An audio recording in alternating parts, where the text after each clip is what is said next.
Então a gente tem aqui uma ilustração que a gente precisa olhar aqui todos os detalhes, né? Tem muita informação aqui nessa imagem.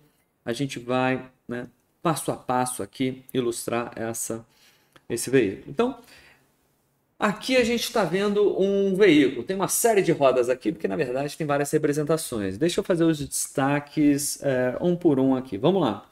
Essas são em azul as rodas reais do carro. É a roda que o carro tem de fato. São as rodas, né? São as rodas que o carro tem aqui de fato.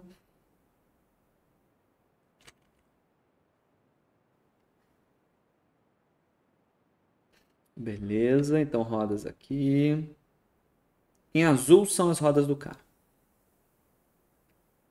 Só que como o próprio o nome já diz, a gente já viu o modelo bicicleta, a gente pega as rodas de um eixo, junta aqui e faz uma roda com propriedades equivalentes. Aqui na realidade, né, a propriedade equivalente na realidade é só realmente a sua direção.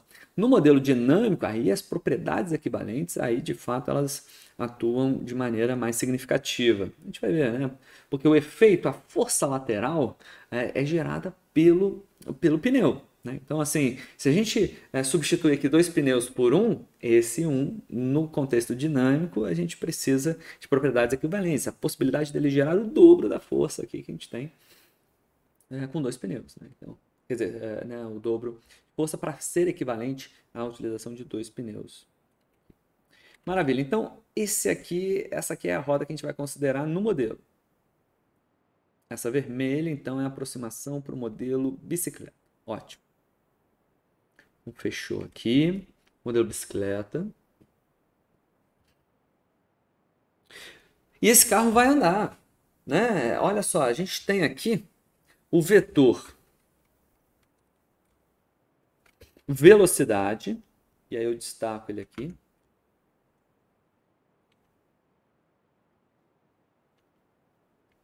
Vetor velocidade. Aliás, eu vou colocar em vermelho. Deixa eu colocar em vermelho para ficar com código de cores ali. Olha só. Vetor velocidade. E aqui é o delta. Ótimo. E esse aqui é o delta. Dispersamento.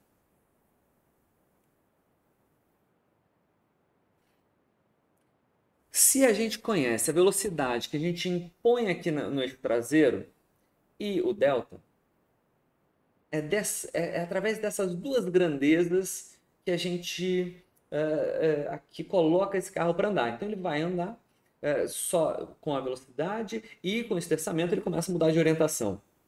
A gente pode mudar a velocidade, muda o esterçamento e ele vai andando, né, fazendo a sua movimentação. Agora, para a gente caracterizar esse movimento, eu vou colocar, a gente tem aqui uma base. Que é uma base fixa, ou seja, isso aqui é uma base fixa, um pontual, uma referência, um referencial inercial. Então, a gente está num campo de prova, numa pista, numa rodovia, tem um ponto fixo em relação ao qual a gente avalia o movimento do carro, né, no referencial inercial. Então o carro está lá andando, a gente tem a coordenada dele e a coordenada, né, o vetor posição aqui dele é aqui esse vetor R. Esse vetor posição do eixo traseiro posiciona o veículo no espaço. Né?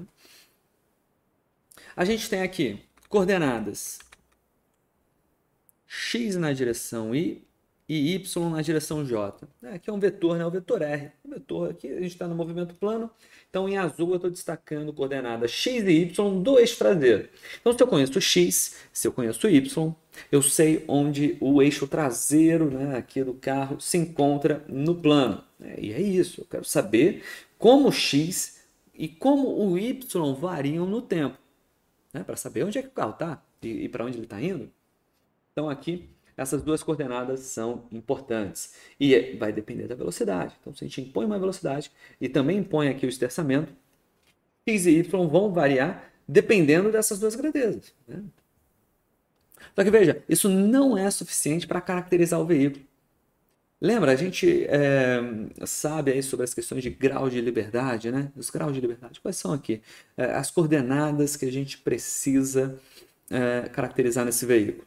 Ora, a gente tem aqui o carro, ele anda aqui na direção X, ele sobe aqui na direção Y, e isso já está contemplado nessas duas coordenadas. Mas tem mais uma, né?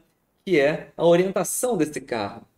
Então, a gente tem aqui o gama como coordenada. Olha lá, o gama sendo aqui mais uma coordenada. São essas três que são importantes para a gente. X, Y e gama.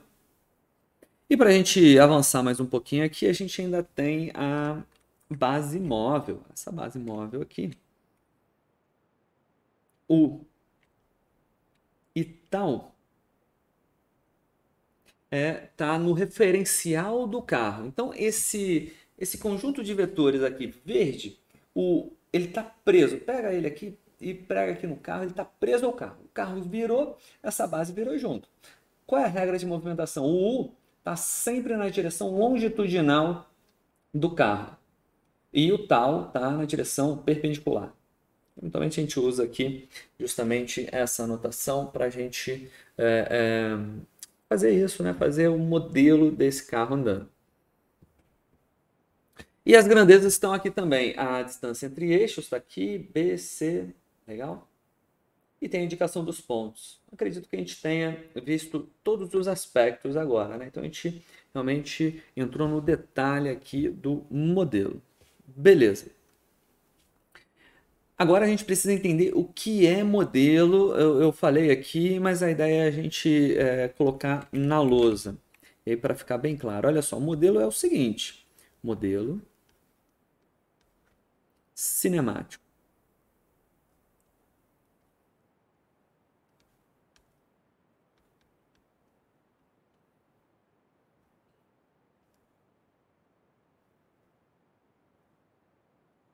Olha só, esse modelo, ele aqui dentro desse bloco, a gente vai colocar as equações diferenciais e que a gente vai integrá-las numericamente na sequência. Só que, para ser modelo, a ideia aqui é caracterizar o comportamento do veículo submetido a um esterçamento ao longo do tempo, ΔT, e uma velocidade do eixo traseiro ao longo do tempo. E modelo não é único aqui, a gente pode fazer vários modelos. A gente falou um pouco sobre isso lá na dinâmica longitudinal. Tem vários modelos, né? Por exemplo, né, na dinâmica longitudinal a gente pode a força de tração para frente só com a força imposta. Ou a gente não coloca a força diretamente, mas coloca o torque do motor, a gente já sabe. Né? Colocar eventualmente na dinâmica longitudinal, coloca o torque e já sabe qual pode ser o movimento, né? O torque do motor gerando movimento. Ou um outro modelo é usar a resistência aerodinâmica linear, apenas com V, ou a não linear, com V ao quadrado. Né? Então são diferentes modelos, então inclusive a discussão é essa, né? A relação de compromisso entre a precisão do meu modelo e a sua adequação, né, para o que ele se propõe. Por exemplo, para projeto de controlador, muitas vezes a gente sacrifica a precisão para capturar a dinâmica predominante e projetar bons controladores. Quando a gente faz aqui os estudos de formação de comboio, a dinâmica, um controle de cruzeiro inteligente, né, que vai fazer a variação de velocidade do carro, a gente simplifica, a gente usa o modelo linear da resistência aerodinâmica. Porque é ela que traduz aqui a parte predominante da dinâmica. E qualquer erro de modelagem que a gente tenha feito, o controlador vai compensar como se fosse alguma perturbação. Então, essa parte da discussão sobre o modelo é importante e se aplica aqui também. Agora, lá na pós-graduação, tem o pessoal desenvolvendo algoritmo para ver como o carro deve andar. Nesse caso, né, o modelo mais preciso é importante, né, para a gente pegar realmente o efeito aqui aerodinâmico influenciando o consumo de combustível. Então depende da aplicação, realmente. A ideia é a gente manter o mais simples possível e aumentando a complexidade conforme o projeto, a aplicação demandar. Então, bom, só realmente foram aí alguns comentários, mas nesse modelo, se a gente excita o sistema com essas duas informações, temos que ver aqui do outro lado três informações. X ao longo do tempo, Y e gama ao longo do tempo. Então, a gente vai fazer um simulador que pode ser resumido por isso que nós estamos vendo na imagem. O modelo é esse, físico, o modelo físico é esse. É um carro no movimento plano, modelo bicicleta. A gente precisa montar essa estrutura computacional. Entra aqui as entradas, o input do motorista, e o modelo vai dizer para a gente como o carro anda. Para isso aqui, esse fluxo de informação ocorrer, esse processamento que ocorre aqui dentro, depende de equações diferenciais, que para dar algum resultado precisam ser integradas no tempo. A gente fez isso com a frenagem, né? É aquilo que a gente vai fazer. Então vamos lá, essa é a estrutura do nosso modelo. Beleza. Então, vamos lá, vamos para a equação de movimento. Tem uma pequena dedução aqui para a gente fazer. A gente parte aqui, eu vou montar aqui essa equação de movimento.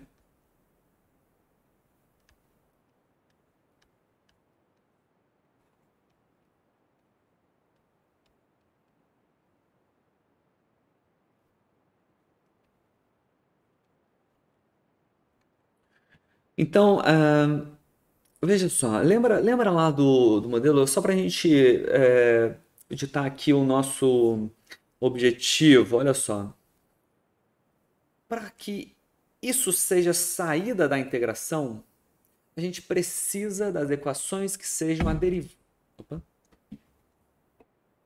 A gente precisa das equações que sejam as derivadas temporais dessas três grandezas. Né? Porque, veja, se a gente tem o x ponto, o y ponto e o gama ponto, né? Aquilo que influencia a variação dessas grandezas, e aí a gente integra e obtém as próprias grandezas. Né? Então, se a gente tem as derivadas, as expressões das derivadas, a gente vai integrar para obter as próprias grandezas, x, y e gama. Então, precisamos disso. Como é que a gente encontra elas? Veja, o primeiro caminho aqui mais evidente é derivar isso aqui no tempo. Derivar isso aqui no tempo para obter a regra de movimentação. E é isso, o modelo é a regra de movimentação. Aqui, né, uma comunicação por meio de equações diferenciais. Então, vamos lá. A equação de movimento vai partir aqui do vetor posição igual a x na direção do versor da base fixa e mais o y na direção j. Um vetor aqui, posição. Se a gente derivar no tempo, a gente tem um vetor velocidade que é simplesmente x ponto. É a notação que a gente tem aqui, tá, pessoal, de derivada em relação ao tempo. Né, o ponto aqui em cima. E é isso aqui na direção i, mais o y ponto na direção j. Beleza. E aí a gente consegue relacionar isso com as grandezas construtivas aqui do veículo e também inerciais, né? As características geométricas, B, C, L, tudo isso pode entrar, porque tudo isso a gente pode identificar experimentalmente. A gente fez a fundamentação disso lá na longitudinal. Agora repara que a velocidade pode ser escrita em função do módulo da velocidade, que é a nossa entrada. Então, olha só o que a gente pode fazer. Se a gente chegar aqui e decompor esse vetor velocidade, olha lá. Dá para decompor ele aqui na direção i e na direção j. Olha lá. Vou pegar esse ponto C aqui, subir aqui com ele um pouquinho.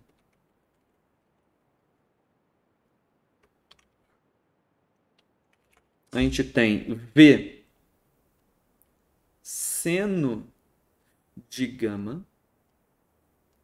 E aqui é o V cosseno de gama, que é a própria inclinação do carro, né? E está assumindo isso, né? Que por ter baixa velocidade, o vetor velocidade está alinhado com o carro. E o carro tem inclinação gama, como a gente já definiu. Então a gente usa esta informação bem aqui. E reescreve aqui o V. Aqui a gente tem V cosseno gama.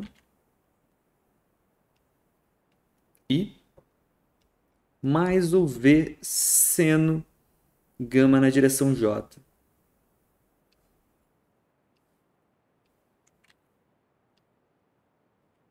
Isso aqui é igual. Só são aqui formas distintas da gente ver. A gente vai igualar essa expressão com esta. Quer dizer, né, aqui a gente tem duas equações escalares escondidas numa igualdade vetorial. Né? Então a gente vai ter aqui em verde também essa igualdade. Vamos ganhar um pouquinho mais de espaço, chegar isso aqui para o lado. Isto aqui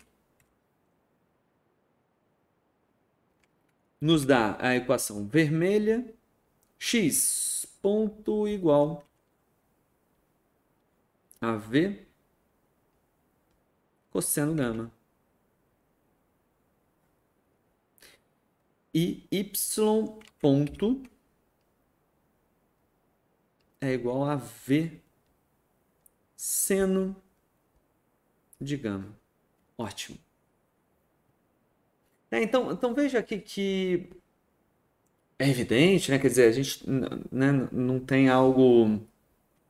É algo bem intuitivo aqui, né? Dessa comparação entre eles. Mas é importante a gente ver o porquê isso é o que nós estávamos buscando. Né? Como eu disse, como a gente quer isso como saída de um modelo de equação diferencial, a gente precisa justamente das equações diferenciais, né? X ponto igual, y ponto igual e o gama ponto da mesma maneira, né? Igual a tanto aspectos geométricos, que aqui não apareceram, tudo bem, mas também em função das entradas, ou seja, se tem uma velocidade aqui variando, isso vai influenciar o x ponto e o y. Só que também depende de qual é a nossa orientação. Por exemplo, aqui a gente está vendo que se gama for zero, o carro traz ele aqui para a horizontal. Né? Gama for zero, não vai ter aqui uma variação da coordenada y desse carro. Ele vai andar para a direita apenas. É isso que essas equações estão dizendo. Ou 90 graus, a gente pode pegar, ou se andar em 45 graus, vai influenciar os dois. Então vai ter variação da coordenada x e também da coordenada y. Então é isso que essas equações estão dizendo. De que maneira x varia, o que influencia a mudança do x. E a gente vê que depende da velocidade e do ângulo do carro, né, a orientação dele. A mesma coisa aqui embaixo. Só que, e a expressão, né, aqui com cosseno, aqui com seno. É isso que essas expressões contam pra gente. Agora, isso aqui, eventualmente, a gente até pode achar aqui soluções analíticas, com certeza. Mas imagina se a gente fizer aqui um perfil de velocidade, ele acelera, freia, vai mais rápido, mais devagar. Aqui o gama, ele pode mudar com a outra equação que a gente ainda precisa colocar aqui. Por exemplo, de que maneira o delta, o desplaçamento, altera a orientação do carro? É essa equação que nós vamos explorar agora. Então vamos deduzir essa nova expressão. Vamos lá. Para a gente fazer isso, a gente precisa relembrar aqui a fórmula fundamental da cinemática.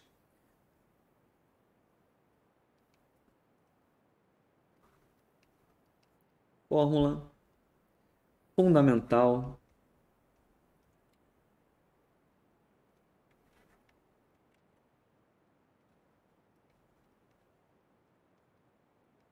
da cinemática.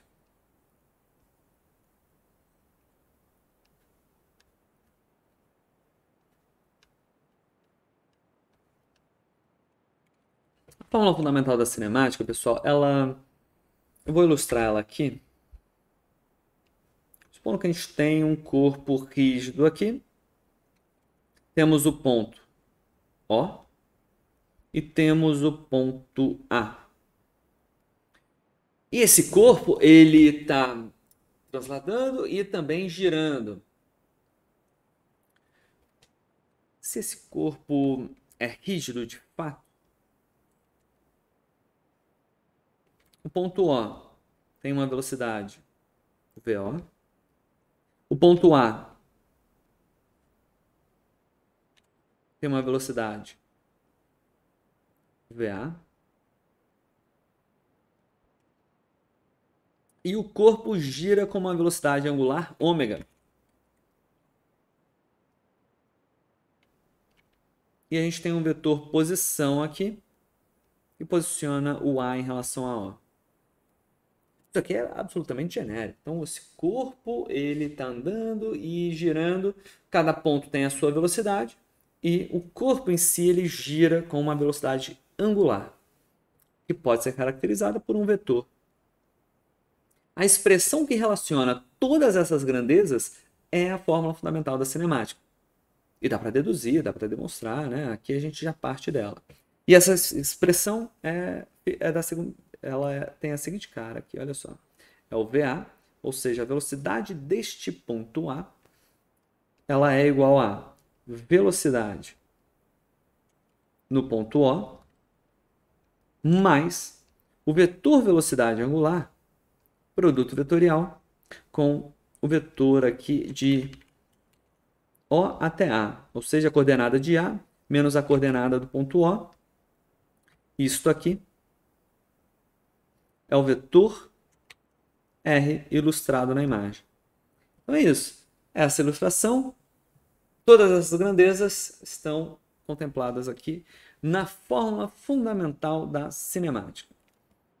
A gente vai aplicar a fórmula fundamental da cinemática no carro. Quais os pontos que nós vamos observar? Eu vou trazer novamente aqui a imagem do carro, vou pegar lá do Moodle, deixa eu trazer aqui essa ilustração, vou pegar a versão reduzida aqui dela, só um minutinho. Agora sim. Beleza. Carro aqui de novo. Olha lá. Deixa eu ver se a gente consegue ver tudo. Conseguimos. Aqui, os pontos que a gente precisa pegar. Olha, a gente vai pegar aqui a velocidade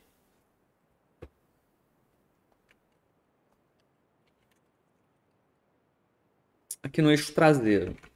Vamos relacionar o que é o VA, vai ser o nosso V, velocidade do eixo traseiro, que é por onde a gente estimula esse modelo.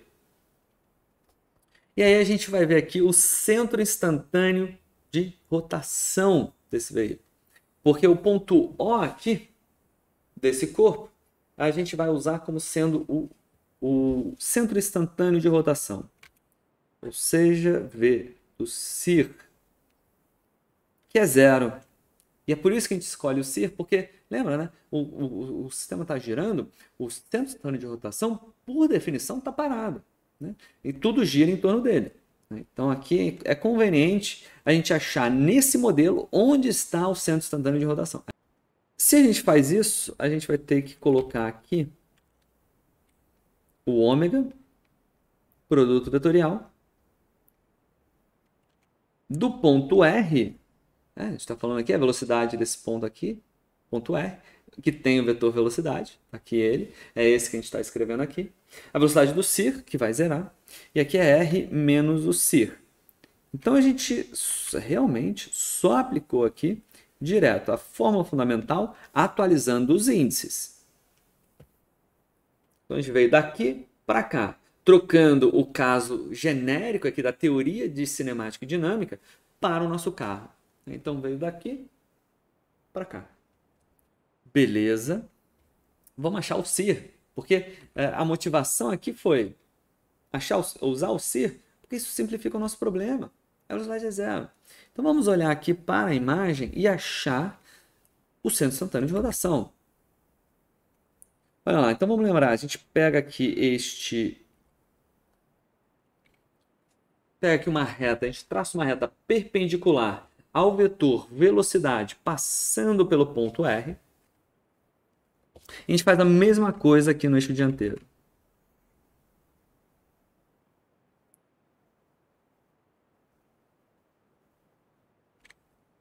Aqui 90 graus.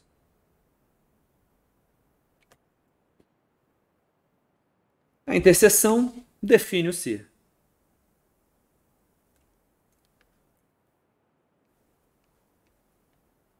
E a gente tem 90 graus aqui também. Beleza. Então vamos lá, estamos cada vez mais perto aqui da nossa formulação. A gente então achou o CIR, ele por definição aqui tem velocidade zero. O V, vamos escrever aqui o vetor velocidade já na base móvel, vai ser conveniente aqui para a gente. Olha só, lembrando, a gente tem os versores U e tal na base, no referencial do carro. A gente usou até então IJ aqui, né? O vetor velocidade escrito na base fixa.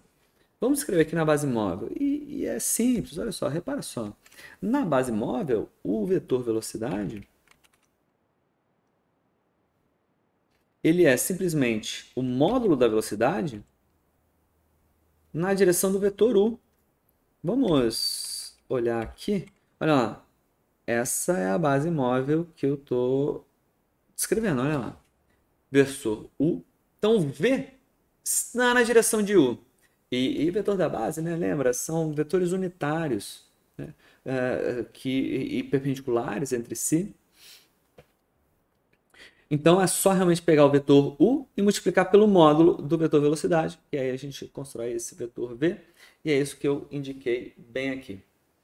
Legal? Se a gente pegar o R menos o CIR, olha lá, se a gente usar o R menos o CIR, qual é o vetor R menos o CIR? É o vetor que vai do CIR para o ponto R. Está aqui esse vetor. E esse vetor se a gente usar a base móvel, olha lá, a base móvel, a direção, o tal está aqui para cima. Esse vetor, então, ele é menos R na direção do versor tal.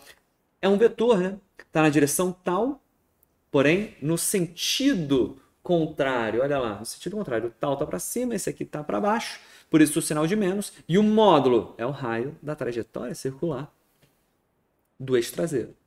Então a gente consegue substituir. Olha lá, aqui o R menos o CIR é menos. Bom, é isso que a gente escreveu. Menos RR na direção tal. Ótimo. Falta o ômega. Falta o ômega.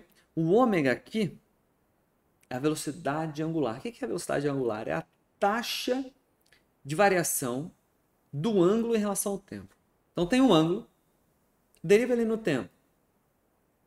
Esse é o ômega. Aqui, olha o gama aqui. O gama é o ângulo. É o gama ponto. O gama ponto aqui indica de que maneira o carro está girando. Claro, ele está andando, mas ele gira também. E a taxa com que ele gira, em função do tempo, é gama ponto. E o sentido aqui da convenção é a seguinte. Olha o U e o tal. Pela regra da mão direita, pega os dedos, rebate do U para o tal. O dedão indica a direção K. A base é U, tal e K, I, J, K, U, tal e K. Todos os vetores aqui, nesse caso aqui, está saindo da lousa, né? Se fizer a regra da mão direita aqui, está saindo da lousa. Então, aqui a gente tem o vetor velocidade angular, que é o gama ponto, que é o que faltava aqui para a gente, na direção K. Repara aqui o seguinte.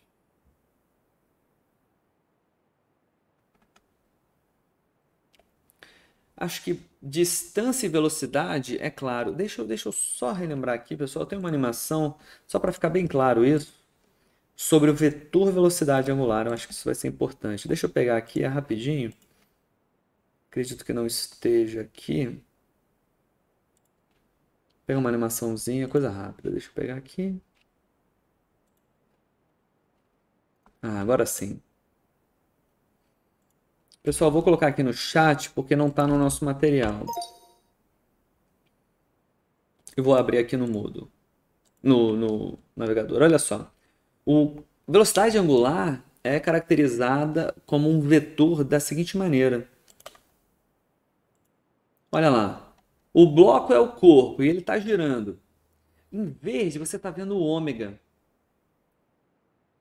Então, pela regra da mão direita, o dedão ali alinhado com o vetor, os dedos indicam a rotação do corpo. Então, o dedão alinhado aqui para cima e os dedos indicam aqui, né, pela regra da mão direita, esse movimento de rotação. Então, o alinhamento aqui do vetor nos indica essa direção de rotação. Essa é a regra de movimentação pela regra da mão direita. E repara ali também, o módulo mostra que a intensidade, a rapidez desse giro, o módulo, o vetor maior, quer dizer que o corpo está girando mais rapidamente. O módulo menor, repara, ele está até acompanhando ali. Está mais rápido, diminui o módulo, gira mais devagar.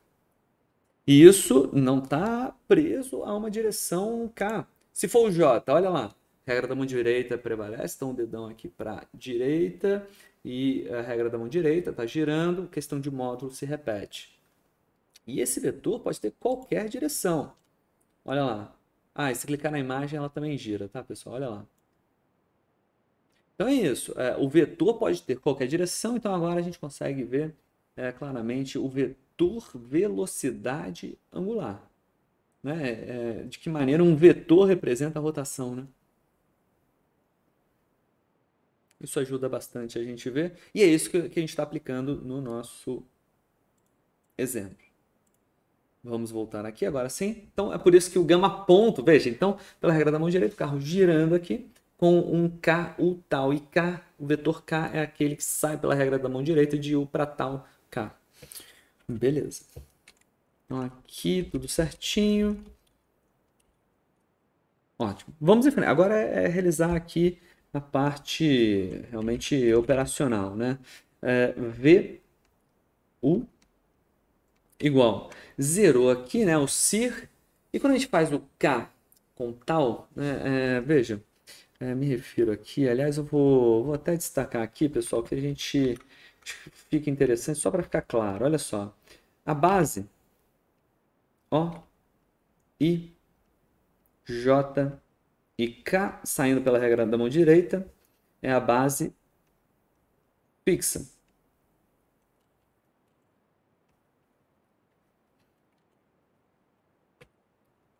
A gente tem aqui a C, U, tal e K.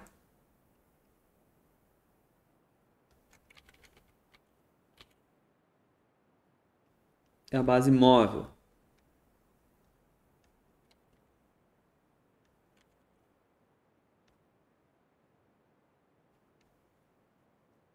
Ótimo. Agora sim. Ah, e aí o produto vetorial aqui, lembra? Quando a gente faz aqui o produto vetorial, se a gente fizer aqui na base, olha só, se a gente fizer, tem aquela regrinha, a gente coloca aqui em ordem U tal e K, e aí eu repito aqui U e tal. Para a direita, olha lá, o produto vetorial de U com tal vai dar K, de tal com K vai dar U, K com U vai dar tal, e aqui esses produtos aqui vão dar positivo para a direita. Se a gente for no sentido contrário, produto vetorial de tal com U dá menos K, de U com K vai dar menos tal, e assim por diante. Então, fazendo esse produto para a esquerda, a gente tem aqui o sentido contrário, o produto vetorial vai dar negativo. Então, vamos ver o caso que a gente tem de K, produto vetorial de K com tal. Então, a gente tem aqui K tal, isso vai dar justamente um produto menos U, sendo que a gente já tem um menos aqui. Então, no final das contas, a gente vai ficar com gama ponto URR na direção U. Beleza. Esse é o produto vetorial. Gama.rr na direção U. Ótimo. E aí, é só alegria, né, pessoal? Porque a gente tem aqui U e U, da mesma maneira que a gente olhou lá em cima e comparou tudo, né, o que a gente tem na direção I e o que a gente tem na direção J, aqui a gente fez algo semelhante. Quer dizer, vamos fazer algo semelhante. Vamos olhar na direção U, temos uma expressão escalar aqui, e é ela que a gente vai utilizar agora. Olha só. Fica V, gama ponto, RR. Então, estamos a um passo aqui da nossa expressão. Veja, a gente já conseguiu essas duas expressões, elas fazem parte das equações de movimento, duas delas, precisamos de mais uma, aquela associada ao gama ponto. O gama ponto já apareceu nas nossas contas, a gente só precisa escrever direitinho. O V pode ficar, o RR ele é um problema, a gente não sabe aqui, a gente quer escrever em função daquilo que é entrada ou vai ser aqui representação do nosso modelo. Então vamos lá. Vamos agora vamos achar uma forma da gente tirar esse RR. Uma forma que a gente tem de fazer isso é observar que esse ângulo delta, ele aparece aqui também. A gente já fez isso, então a gente relembra essa informação.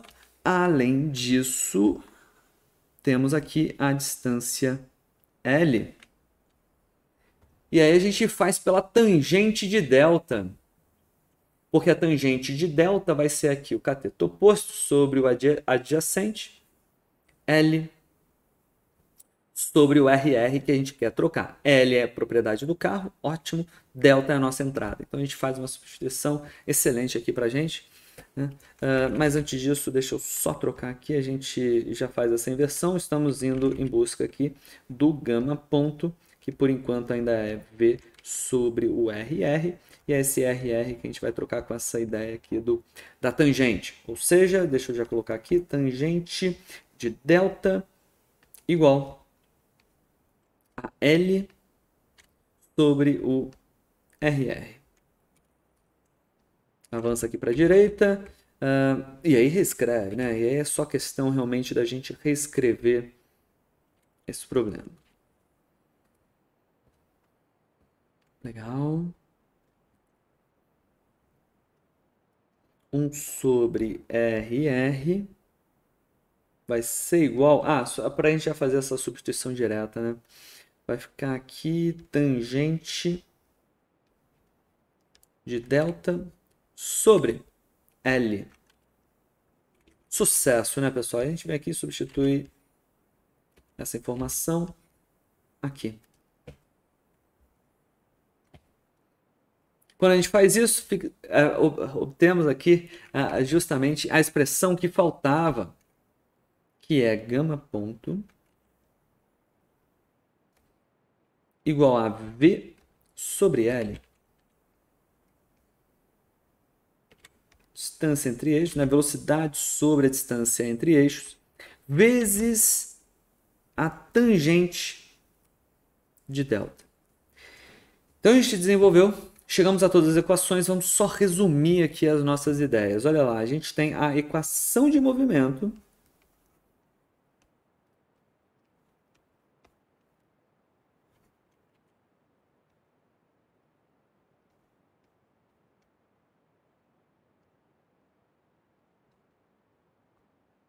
ou na realidade equações, né? Deixa eu melhorar isso aqui. Equações de movimento. A primeira delas é o x ponto igual a V cosseno de gama. Y ponto V seno de gama. Essa aqui eu trago direto. Ótimo. V sobre L. Então, temos aqui um conjunto de 3 equações diferenciais. A gente sabe o que influencia a variação no tempo das coordenadas do veículo, aquilo que posiciona ele no plano, né, que é a condição que a gente está adotando aqui. Vamos colocar aqui um código de cores rapidamente. Olha lá, x é a coordenada, derivada, né, derivada da coordenada. E as variações dependem do gama. Veja, não confundir aqui, pessoal, o gama com o delta. O delta é o efeito nas rodas do esterçamento. Então é realmente aqui, né, o esterçamento do veículo. E é o gama. E aí a gente tem aqui entradas. As entradas são aquilo que sacode o carro, né? Bota ele para andar, faz ele mudar de orientação, é aquilo que a gente impõe, a gente escolhe velocidade e delta. E não precisa ser constante, pode ser uma série temporal da maneira que a gente quiser. Então aqui V e delta. Então a gente muda o volante e diz qual é a velocidade do eixo traseiro. É uma imposição aí que a gente, né, fala, será que a gente consegue impor uma velocidade ali? Para baixas velocidades é razoável. É razoável, a gente assume que a gente tem um certo controle sobre essa velocidade. Né? E a gente pode assumir que a gente impõe, e isso pode ser feito em camadas. Né? Por exemplo, a gente diz que impõe aqui e faz uma malha de controle de baixo nível, que se fala, gerando o torque necessário para que essa velocidade seja atendida. Né? Então, existe uma possibilidade aqui de fazer dessa maneira em níveis. E L é o parâmetro do carro. Então é interessante observar aqui o conjunto de equações de movimento, né? O que influencia a variação do movimento. Né? Então tem o que influencia a posição, né? A variação da posição e da orientação depende aqui da própria orientação, das entradas, daquilo que excita o sistema e do próprio carro em si, traduzido aqui nesse L, na distância entre eixos. Beleza. Vamos seguir aqui em frente. Pessoal, então essas expressões são aqui é um conjunto de equações diferenciais.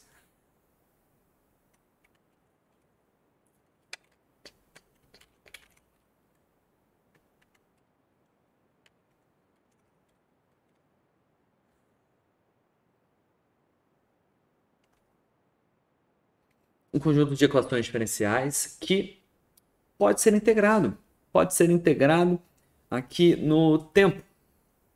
Então vamos olhar aqui para essas equações. Vou colocá-las aqui em cima, só para a gente não consumir muito espaço.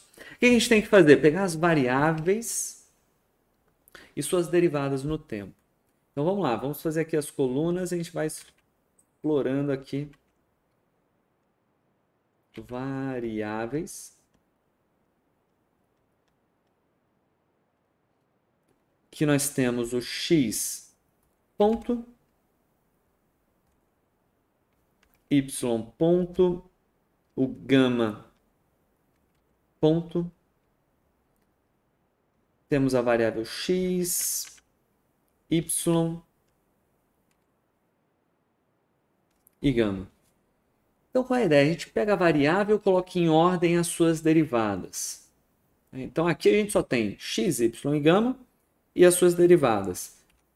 O raciocínio é o mesmo que a gente fez lá com a desaceleração do veículo. A gente colocou posição, velocidade e aceleração. A gente despreza o termo aqui de maior derivada em todas as coordenadas. Com isso, a gente define os estados. Aqui praticamente não vai haver mudança na configuração, né, na estrutura aqui da equação que a gente vai ter. A gente só vai fazer renomear realmente os nossos estados, as nossas variáveis, mas a estrutura aqui da equação vai ser praticamente a mesma. Quer dizer, vai ser a mesma, né? Só vai mudar a variável em si. Estados, ao contrário do que a gente teve lá na frenagem. A gente tinha uma equação de segunda ordem e mudou para duas de primeira, sendo que uma era muito parecida com a equação de movimento. Então vamos lá. Aqui os estados são o Z1, aqui é o Z2 e aqui é o Z3. E aí eu E veja, os estados podem ser X, né, a gente usou X1, X2. Aqui eu costumo usar Z também, né? Quer dizer, na literatura a gente encontra normalmente Z ou X. Como a gente já tem X na variável, vamos chamar os estados de Z.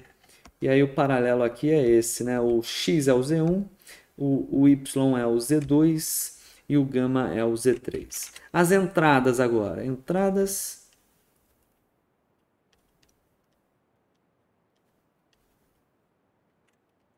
Aqui a gente tem o 1. A primeira entrada é a velocidade. O primeiro estímulo que a gente dá no veículo é por meio da velocidade. O segundo é o 2, e aqui é o delta, terçamento. Portanto, a gente vem aqui e aí a gente vai trocar aqui as equações de estado. Vou trocar aqui a partir das equações que nós já conhecemos. Equações de estados.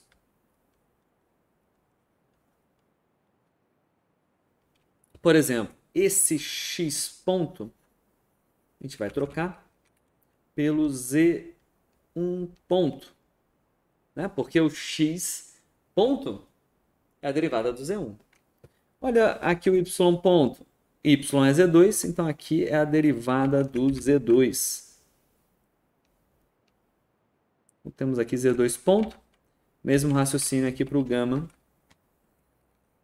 Aqui é o z3 ponto. Ótimo. O gama a gente vai apagar e vai botar z3, né? Gama é z3.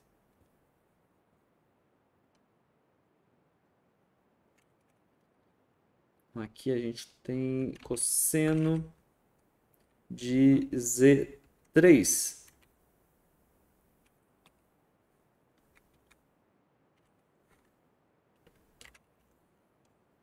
E seno de z3 aqui também. Velocidade. Onde tem velocidade é o 1, é a nossa entrada. Temos aqui velocidade nessas posições. Velocidade, velocidade, velocidade. O 1. O 1. Todos eles. E aqui na tangente é a segunda entrada. O 2. Beleza, beleza. E aqui, parâmetro. Excelente, pessoal. Essas são as equações de estados. Vamos para o programa. Deixa eu acertar aqui as coisas. Talvez um outro detalhe que seja importante aqui para a gente, aí eu já trago aqui a lembrança de que nós temos os vetores de estados, né? Olha lá. Os estados Z1, Z2 e Z3, a gente vai condensar tudo, né? Concatenar tudo num único vetor. E aí o DZ, que é a variável que eu vou usar, vou chamar de DZ, é o Z ponto, ou seja, aqui concatenando as derivadas de cada um dos estados. Então, só para a gente fechar aqui essa parte, eu melhoro isso aqui.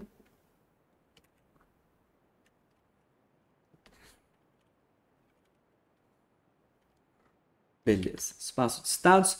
Essa é a conversão. Essas são as equações que nós vamos integrar. Olha lá, vamos para o Octave.